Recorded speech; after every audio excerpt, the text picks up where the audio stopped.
Queridos irmãos e amados ouvintes, muito boa noite. Quero falar um pouquinho aqui da palavra de Deus, né? Estava meditando aqui no livro de 1 Samuel, capítulo 16, versículo 13, que diz assim, ó. Então Samuel tomou o vaso de azeite e ungiu no meio dos seus irmãos. E desde aquele dia em diante o Espírito do Senhor se apoderou de Davi. Então Samuel se levantou e voltou a Ramá. Meus irmãos, certamente quando aconteceu isso, quem liderava o povo de Israel era Saul. Só que Saul já não estava mais agradando aos olhos de Deus. E Deus falou para Samuel: Samuel, até quando tu terás pena de Saul? Até quando tu vai suportar tudo isso? Vai até Jessé, e um dos filhos dele eu farei que seja rei. Meus irmãos, eu acho muito interessante aqui que quando Samuel chega ali, a aparência engana, porque até Samuel mesmo se enganou. Ele viu os filhos de Jessé, homens com armaduras, claro, né, batalhavam ali pelo povo de Israel contra os filisteus.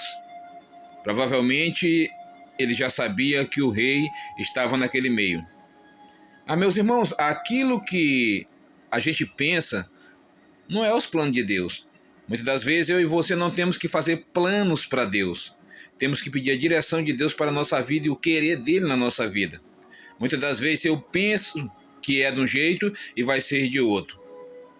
Não é pecado pedir, mas peça para que Deus faça a vontade dele na tua vida, que vai se cumprir. Davi jamais, meus irmãos, jamais imaginava que um dia ele ia ser rei de Israel. Ninguém pode provar isso na Bíblia para mim. Mas, irmãos, eu tenho em vista de que quando o salmista Davi escreveu o livro de Salmos, no Salmo 23, versículo 5, ele diz: prepara uma mesa perante mim na presença dos meus inimigos. E Jesus, quando veio aqui, falou que os nossos inimigos são da nossa própria casa. Teu inimigo é aquela pessoa que nunca confiou em ti, aquela pessoa teu inimigo é aquela pessoa que achou que tu nunca mudava, aquela pessoa que achou que tu nunca ia receber nada da parte de Deus. As pessoas olhavam para Davi desse modo, assim como também os irmãos de Davi. Eu não sei como era a história desse rapaz, meus irmãos, mas eu creio que Davi passava muita aflição no meio dos irmãos deles. Porque Davi era um menino franzino, era um menino que não... A estatura dele não servia para batalhar, para ser um guerreiro, para batalhar pelo povo de Israel com armaduras, até porque ele não podia com uma. Quando Saul foi colocar uma armadura nele para batalhar contra o Golias, ele caiu com a armadura e tudo. Meus irmãos, as armaduras eram feitas pela mão dos homens. Mas quando Davi foi enfrentar o Golias, ele falou uma coisa muito interessante: eu vou em nome do Senhor dos exércitos, gigante. Tu pode vir com lanças, tu pode vir com o que for, mas eu vou em nome do Senhor dos exércitos. Então, meu irmão, fica a dica: ninguém dava nada pelo Davi. Davi se tornou rei de Israel sem até mesmo querer. Você pensa que Deus tem pouco para ti, Deus tem mais do que você pensa. Você pode pensar 10% para a tua vida, Deus está pensando 100%.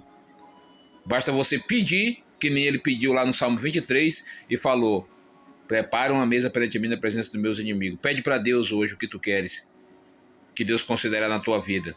Eu peço que você reflita nessa palavra, que Deus pode mudar a tua vida. O mesmo Deus de antigamente é o de hoje, meus irmãos. As coisas costumam não acontecer porque a incredulidade está tomando conta da terra. Mas eu sei que você crê. Se crê, verás a glória de Deus. Muito obrigado a todos, tenham uma boa noite.